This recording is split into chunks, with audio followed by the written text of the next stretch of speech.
Hey, cool kids. Welcome into the Cool Grandpa podcast. This week's guest is Jane Honikman, and Jane is an author, a speaker, a coach, a trainer. Now, what we're going to be talking about is her book, Parental Mental Health, Factoring in Fathers. Jane is really passionate about getting guys involved with talking about postpartum depression, about what we can do to be part of that, as well as the whole prenatal and pregnancy experience. A lot of times we find that women get involved with this. We have a lot of activities for the moms, for the grandmas, and dads and grandpas kind of are, moved out of the room a little bit. Jane is passionate about making sure not only do we stay in the room, but we've got a voice inside that room. So you're really going to enjoy hearing Jane's input as far as this important topic. The other thing I want to remind you of, next week, we have Mark Elwood is coming up, and he's going to be talking to us about really building significance in the second half of life. So it's a theme that I've talked about a few times. Mark is going to bring some great insights. We're going to have some great stories with that. So you'll want to be sure to tune in next week to hear that information. So, hey, without further ado, let's get into this conversation with Jane. Hi, Jane. Welcome to the Cool Grandpa podcast. I'm excited to have you back on here. Oh, Greg, it's terrific to see you again and have a conversation about our favorite topic, grandfathers. Yeah, this is going to be really great. So the last time that we had you on, just to jog everybody's memories, is we were talking about that very important subject of postpartum, and then especially around how fathers, grandfathers can help out and understand that process and what's going on there a little bit more, because I think it's one of those things where we hear postpartum and then typically the gentlemen either step out of the room or we're kind of shown out of the room. And you shed some great light and made it really valuable for us to stay in the room and be part of that conversation. But more than anything, you should be welcomed with big arms and a big embrace, and do not leave the room. No, we need you. And one of the other things to emphasize is that 50% of the baby is father, a sperm. And when we use the word postpartum, it doesn't care what gender. It just means after you've had a baby. But I even in this conversation want to go even 9 months earlier and talk about conception and making sure we bring father and first grandparents, but particularly the father, in with the pregnant mother into pregnancy. 9 months of opportunity. Absolutely. And the book that you have is Parental Mental Health, Factoring in Fathers, which is great because I feel like when it comes to parenting magazines, parenting books, it focuses so heavily on the moms. I think sometimes the dads kind of get left out, which is, though, it's been changing, because I think for a long period of time, there was this sense of the men and the fathers were protectors, providers. That was the role. The mothers, the taking care of mothers, was amongst a lot of the other women in the community, maybe specialized physicians.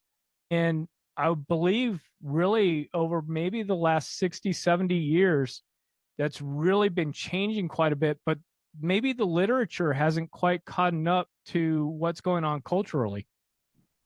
So Factoring in Fathers is the title of the overall arching word language change, which is parental instead of mothers and fathers. We want to use the word parents.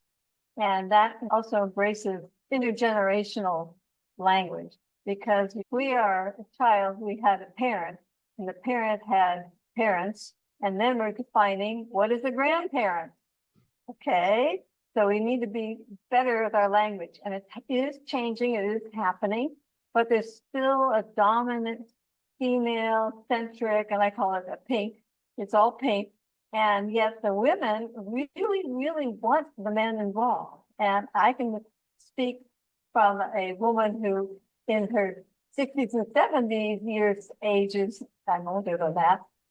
When we were having our children of our generation, we were saying, The men have got to be involved. Okay, the guys are eager. Okay, we don't know what we're getting into.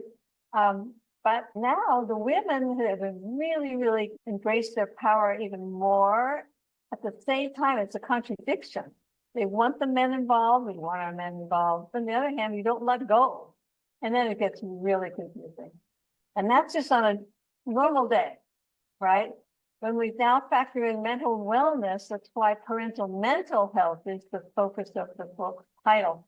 It's because we really need to understand we are the same, male, female, this gender divide is not very real. We all share the same emotions. Oh, sure. And what I love about your book is that for me, it tied in, and I did a few episodes about the U.S. Surgeon General issued an advisory in 2024 about mental health and well-being of parents that really went into all the different stresses that go on. A lot of things that maybe Generation X and older generations may not have felt as intensely as younger parents do today. And so I love how both of these materials work together. So I think that's a myth. I think that's false. I do not believe anybody is more stressed than I was. So I think this very personally. It was very difficult for my generation and my grandparents' generation. They immigrated, they had war, they had depression, they had so many things that are just human made. And then there's all the other things going on environmentally. It really, to compare, my problem was worse than your problem, and therefore, I don't think that we do ourselves any favors by treating like that. No, not so much I think you're absolutely right. The comparison, I mean, stress and some of these things have been going on for a long period of time. I think where they were talking about is some of the social media, some of the other things that were going on, financial strains, demands, and I think they were looking at a more specific time frame. But to your point, every situation is going to be different, and every situation is going to have its own challenges that we have to recognize as well. So yeah, I totally agree that, your experiences and experiences of other people may be as intense or more intense. And so we have to be careful with comparisons. Yeah, we do, because it's making judgments about other people. And making judgments is very toxic, and comparing ourselves, it doesn't move us into a positive space. We just challenge each other for negativity. So I really want people to respect older people. That's me, you, grandparents, that our generation is here to be supportive of the young ones, but also we need support as well. And emotional response when you become a grandparent is tremendous.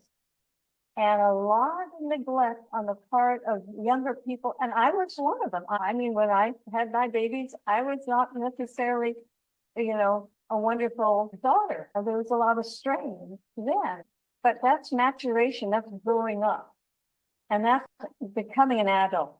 And we all have to go through these various stages. But I'm now at the stage where I have 8 grandchildren, and I've seen them mature, and I've seen my children and their partners, wonderful couples and wonderful families. They're very fortunate. We're open and honest about this. And I think more people need to understand where they've come from and understand that we've all gone through a lot, and then ask each other how they're feeling. And that's what's different. It is. And I think that's one of the things I liked about with the book, and then even your recent article, The 7 Strategies to Offer Comfort and Encouragement, really got into asking those questions and checking in, because I feel like sometimes as men and fathers, grandfathers, sometimes with babies being born, different events happening, maybe challenges with that child, that people don't sometimes check in with us and how we're doing and dealing with it, what our frustrations might be, which may be different from moms because we're coming at things maybe a little bit differently, our views on things. But the intensity or some of the anxiety, some of the stress could be very similar, but nobody asks us about it. Exactly. They are the same. If the key is we don't really acknowledge that we are the same. We look to differences, and we do that primarily because of pregnancy affecting the female body and not the man's body. But and let's just stick with the emotions, the heart and the brain, because that is what we keep forever. I mean, the body, female body is been under incredible change and stress and challenges for 9 months. But then they've got the rest of your life. That's why postpartum is forever, because it's always about working this together in partnership and not in isolation. And I like the idea, what we call bringing fathers into the pregnancy, because that's when everybody can be equal. If we could just allow that emotional aspect of this is tough on everybody. And the three great words I want to share and encourage people to think on are challenges, decisions, and fears. If you just take those three words and ask each other how you're feeling about the challenges, okay, especially if you've just become pregnant, but what about the people who can't become pregnant, whether they're struggling with trying to conceive? That's a whole other level, but it equalizes the male and the female experience. Has what we think is the same, really is the same. It's not going the way you want it. That's the expectation. Then there's the decisions about, well, maybe it's before you even decide you're going to have children. And I can share that many of my peers now are not becoming grandparents because their children have chosen not to. And now we have a whole lot of opportunities to prevent pregnancy that we didn't have in my generation. And so this is another aspect of this. And it's all about how you're feeling and the fears that come up, the anxieties, and all of this is based on very primitive, really, reactions to growing up, growing old, reproducing. Oh yeah. Well, and I love that you brought up those three words, the challenges, the decisions, and fears, because as a young couple going through these things, I think if you don't really address those, they just kind of linger around and they're under the surface, right? And you may have seen this more with some of the work you've done on warm lines and some of the other things where it's like, hey, we need to address what is the challenge? Okay, let's lay out what's going on. How are you feeling about it? What's maybe, I don't know if real or not real is the right language for it, but what's something that we know we have data on, let's say, versus something that you're making assumptions and you're making a leap towards that's causing a lot of anxiety. And so one of the lovely things about the author of the book that I've mentioned that I can show off, Yep. Bob, we turned this book into a workbook. And the workbook is intended to be available for the father-to-be, to get the father into the pregnancy at the beginning of confirmation of the baby being inside and beginning to grow. The woman gets all the attention. The woman is the one who we measure, that we listen to a heartbeat. What about what's going on with the dad? So the workbook idea is for a fill in the blank. How are you feeling? Now, women should be doing this too. But the thing is, back to the imbalance of the media, everything's about the mommy, and filling out all this good stuff. And the baby, what's the baby doing? How big is the baby now? But men, they don't have a workbook. And let's face it, a lot of us have brains that like to fill in the blank. Mm-hmm. And one of the first things that's in this book, in factoring in fathers, is understanding masculinity. And I don't have any idea what it's like to be a man. And so I can't fill in any blanks about how it feels to be, masculine. But men do have opinions about this, and they have feelings about it. And then the other aspect is masculinity now, as opposed to the prior generation. How did your father raise you? And how does that feel now? And of course, if you're pregnant and you're going to have a baby and you're being challenged by the woman and society to be more involved, how does that challenge your definition of being a man? Is it manly? And we're making incredible changes because men have embraced all of wonderful things about being fathers. We see that every day. But again, our healthcare system and our friendship-based systems don't ask the proper questions about how are you feeling about being pregnant to the guy. He's marginalized. Yeah, it's like I think you brought it out, or maybe I read into it. It's almost like you're along for the ride. After conception, it's like you're just a tag along. You're the third car in the train or something at that point. The expression is, you've done the deed, now go away. I mean, that's so awful. It's just dreadful. And then I've heard so many stories about how the men feel during the pregnancy when they are at the opportunity to see the ultrasound, and the technician turns their back to the father and doesn't let the father see the screen. It's appalling to me. And this is a baby made of a sperm and an egg. You can't just dominate, oh, this is only her deal. It's not at all. And I do not understand why that's so difficult. It shouldn't be, but it has to do with the healthcare system focusing on pregnancy as a female-centric, obviously, body is female-centric, but not the emotion. Right. Because what strikes me on that is, how many times do you go through that experience and then as the partner being like, well, why should I bother showing up for the next ultrasound? Nobody, I'll get an image, later. Why should I even bother taking off work? Because whatever excitement, whatever things I'm feeling, nobody's going to care. I'm just kind of sitting there, office furniture at that point. Yeah, it's so sad. And let's bring in the reality is we do know who is at risk for depressions and anxieties and mental illness in general. We know it runs in family lines. So one of the important things during pregnancy is we need to know the man's health record. And he's not asked. He doesn't fill in what blood type he is.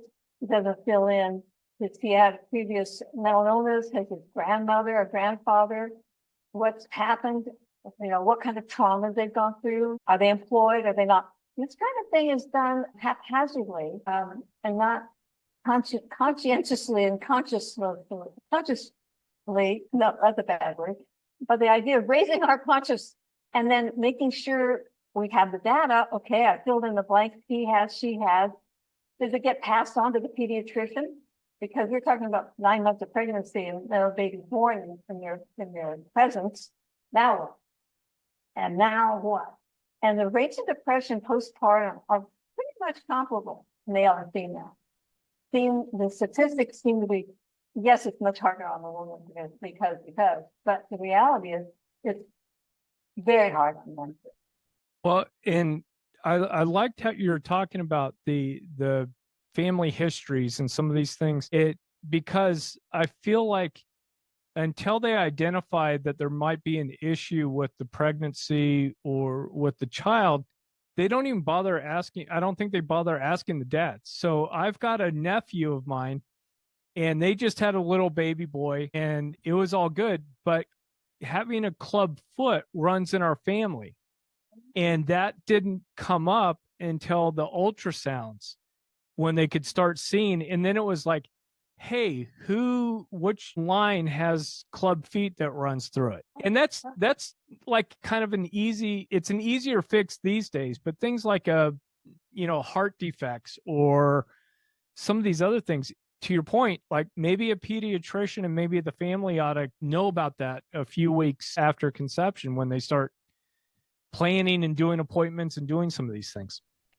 Nobody brings that up during the pregnancy because why? What are we going to do with it? Who's in charge next?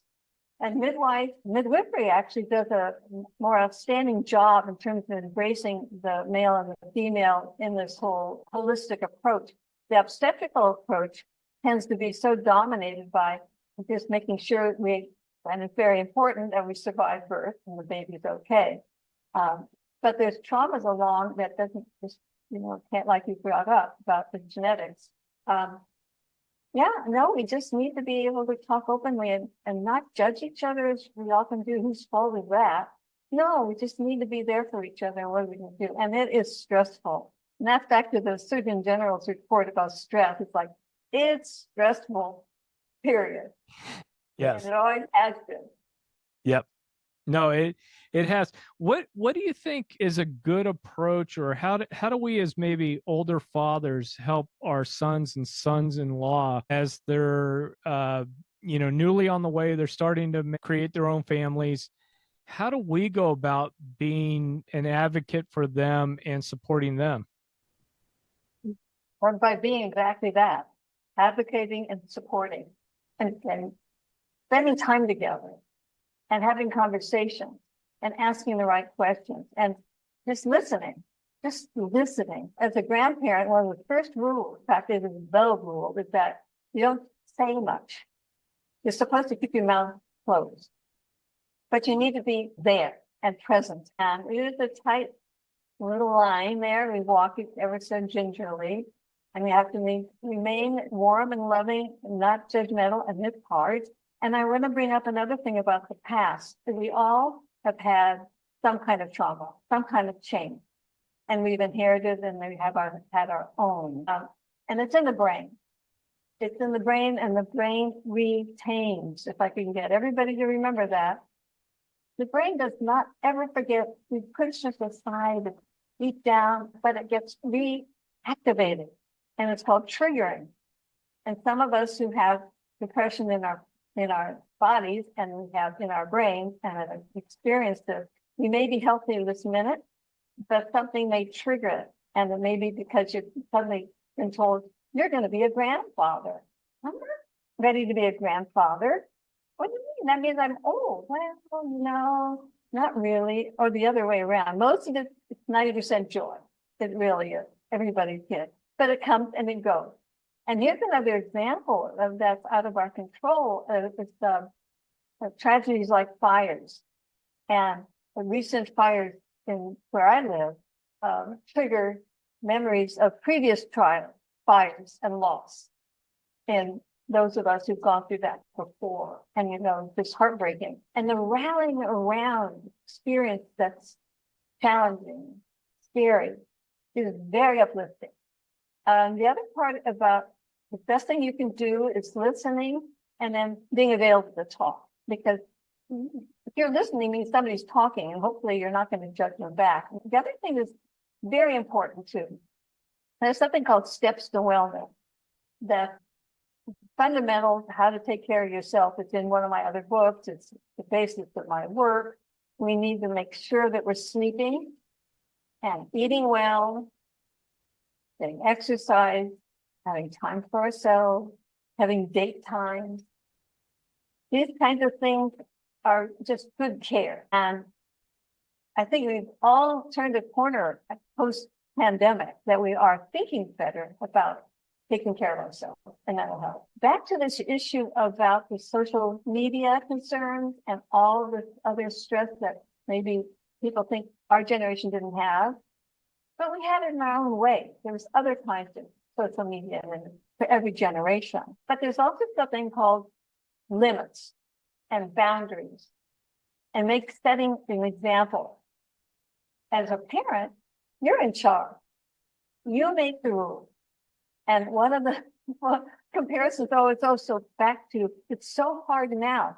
When I was having my children and my friends, we were all in the 70s, we thought we were getting too much advice. And there were too many books, and there were too many experts, and there are too many people telling us what to do. So it's accelerated now because we have electronics. We can turn them off. We do not have to own them all. And we don't have to be the slave to these kinds of things. We are smart enough to figure this out if we stick with our feelings. This makes me feel bad. Sure. And what I'm hearing is that connection, that in-person connection. And certainly devices are great for actually making phone calls, and having that versus, I think, being lost in that virtual world of seeing the perfect, breakfast for a 6-month-old, when we know that's all staged. That's all, But you see so many of these things and you start falling into comparisons. And I think guys do that as well. Is like, how come other people at work can stay up until 3 a.m. with a screaming baby and then still show up and do a presentation? Well, they can't. And you're hearing, from my experience, sometimes as an older guy in the office, when we see the young guys kind of dragging in, we misremember how hard it was at that stage. And there is a little bit of like, it'll pass, just give it 12 more weeks and you'll be fine. And it'll be, and it's like, okay, it's not that. Plus, we're not dealing with that particular child, those circumstances, those stresses, whatever that person's in. Exactly. Absolutely. Picking up on the idea of phone calls, I love face to face. I would give anything if we could go back to when, that's pre-pandemic, really embrace each other and meet for coffee, meet for, the sandwich, and meet and play in the park. It's happening. We know it happens a lot. But make sure we keep on doing that. That's isolation is the killer. Being alone and isolated and thinking you are the only one suffering. But that can be an indicator of depression, and it's very important to make sure we understand our boundaries and when we can help a friend and when we can then, or a family member, and when we have to say it's time for professional help. Have you found anybody? Have you told your doctor? Have you expressed how you're really feeling? And then listen to that answer. I've tried, or I'm not worthy, or I don't call me back, all these kinds of things. That's when we're there for each other again, not over the phone, hopefully in person. But sometimes it's about making the call for somebody else too. Sure. And what I like about that too is I think as men we've got to be changing a little bit, that when we know somebody's struggling, a young father's trying to figure out being a new husband, being a new father, having different roles at work, and they're having these struggles, is bringing into the vocabulary, hey, have you talked to somebody? Meaning, have you talked to a therapist? I'm here for you. We love going and grabbing a hamburger and grabbing coffee, and that's great. But sometimes I think we need to start to include a little bit. Hey, are you talking with somebody? Are you working through something? And bringing that maybe back into our conversation. Yes, especially if you can do it from the lived experience. When you say open and authentic and honest, I struggled too, and I found help at, and this worked for me. Putting in an I sentence really opens the door to conversation. That's very, very helpful. I recommend just being authentic and open and honest. It's really hard the first time, but then you get in the groove.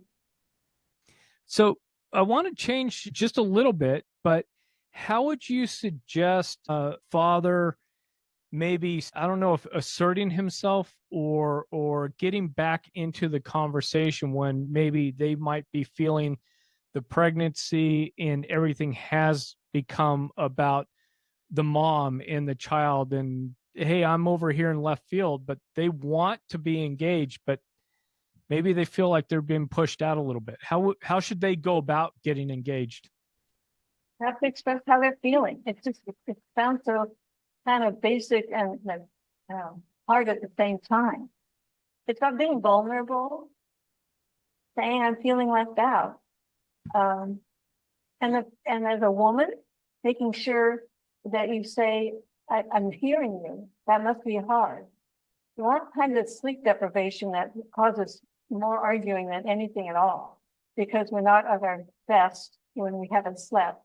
And then we don't take care of ourselves in terms of nutrition, and that's when we get hangry. And, we shouldn't be having this conversation right now because we haven't eaten well. So it's all tied together. And if we can have the conversation in the beginning of the decision to have a baby, you still have to live it, because you're not going to believe it when you tell people tell you, labor's going to hurt. And that's harder than the guy to watch. And that's very painful. I mean, emotionally painful. But wonderful thing in the father's book that we've written is there are tools that fill out as a guide how you want to be involved. There's something called the American Pregnancy Association that includes these kinds of questions, and they're in the book. It's a checklist, just like this is what I want when I'm in labor. This is what I want when I deliver, for the man as well. Now, again, it's back to being, male, female, and well, it's all I'm the one suffering that, if I'm in labor. You're not. So how do you know how it feels? There have been so many men who tell me their trauma watching that pain, and then the blood or whatever difficulty that can be expressed on the baby, it's life and death for both people. And that goes back to intergenerational. Watching your daughter or son become a parent and knowing you've done this and how hard it was, and you want to be there and you want to be helpful, but you can't meddle, but you need to embrace them when you're ready. Yeah, it's very complicated, and there has to have a conversation that takes some time. That's hard on the professionals because they don't have as much time, and they're being paid for their caseloads, and so that's back to friendship. And we haven't used the word social support yet, but to me, social support is the magic for well-being, and it's in all cultures at all times. Social support is emotional and physical and material things that we do for each other. Emotionally, we listen, and then we can be guiding and not telling people what to do, but helping at that conversation. And then, of course, bringing the meals over, sharing help get a night with the baby. I really will, so you can sleep. That kind of social support. Some people have it built in because they're still living in a large intact family of multi-generations. There's something to be said for that on the plus side, and then of course it's stressful. But it's all doable if we could talk about it and not alienate each other because of gender or age. Yeah, I think that's important, is to really be able to shake off and accept that whatever's going on right now is going to be different from how it was when you may have gone through this process. And different doesn't mean worse. It doesn't mean better necessarily. It just means different, and different's okay. Yeah, and it's different I'm big into genealogy. I love knowing where my roots are, where I've come from. And I love to imagine what it was like for my mother and my grandmother, my great grandmother and my grandfathers. What was it like for them? So if you have that chance, I encourage everybody who's listening to ask these questions. Did you immigrate from another culture? Have you blended your cultures? What's the dominant language? What are some of the myths around pregnancy in your culture? What about rites and rituals with passage in your culture and in generations? So that's another thing. It can be very normalizing in family. That may be some tension because people are fighting some silly thing and competing. But what if we could find the common denominator? Right. Well, no, I was going to say, and I love that piece. I hadn't even thought about that in terms of looking back at a person's culture. How recently have they immigrated to wherever they're at? What were the traditions and things around that? Because that's also, I think, could be potentially some of the loss if there was a ritual for the new fathers to go through or something. And it could be something like just a nice gift. But you're missing that recognition, and so that kind of adds to everything else that's going on. Yeah, and it's a really sweet time because we're innocent and we're kind of dumb. We have wisdom around us, and I like to flaunt my wisdom because I like getting older, and I hear the voice of my own parents as I've aged, and wondering what they went through. And then what their advice would be to me, were they alive today. But one of the things that my mother used to emphasize that you're doing too much. Why are you trying to do it all now? And of course, it drove me crazy when she said it because I knew she was right. That's very common. We all do that, right? We think as we're young and we're smart. Our elders really are the smart ones. And there's an old song from the 60s, slow down and move too fast. You got to make this moment last. Oh, I love it. Yeah. Yeah. And I think that we need to revive that and bring it back, maybe update some of the language. But it's the essence of aging is a good thing. And my mother is the one who convinced me she was going to live to 100. So therefore, I have that plan in mind. And I was a little annoyed when she died at 91. Yeah. No, I love that because I think too, sometimes I'll talk about when I think young fathers, we very much have a tactical mindset. And I think it's young mothers too. It's just young people. You're very day to day. How are we paying the mortgage this month? What's going on at work? What's going on at the kids' schools? And you're not necessarily thinking in terms of, hey, what's life going to look like 10 years from now when she's not in first grade, but she's going into 11th grade? And how are we going to do these things? And I think that's where grandparents and older parents, to your point, hey, slow down, enjoy this moment for what it is, because it won't come back. And then also, too, is have a little bit of a longer term perspective. Yeah. I know that when I was young and heard that, I was annoyed. So you have to be allowing for that. But the other one was mother was constantly telling me to take a nap. Just take a nap. And the other one was, don't give your kids so many choices. That really annoyed her. She was right. Of course, she's right. Mothers and fathers, because they've lived longer, generally are. Assuming we can take good care of ourselves and be well. Oh, absolutely. And what's one of the suggestions that you have for, and we talked a lot about this, but what's a suggestion that you would have for new parents as they're starting to build their families out and really wanting to, I don't know, get relationships off on a good foot, because the relationships are changing. Once you start adding kids into the mix, it does change. It's not the four of you going out for coffee. It's now how many others are around, and you may not be going out for coffee. So what would your suggestions be for new moms and dads as they start on this experience? I think I've already said it's a really important time and an opportunity before the babies come. We do too much pie in the sky, everything's going to be wonderful. And when then we buy all this material, we make sure we have the room ready. But it's okay to say, this is a slow process. We're going to figure it out as we go.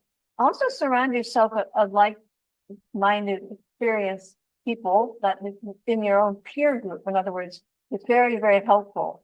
And back to social support to make sure you have friends and family who are you can trust. It's also about having the positive, but not overly glowy realities that face us. It's back to challenges, decisions, and fears. And I think the more we talk about these kinds of things, this is the healthiest we can be.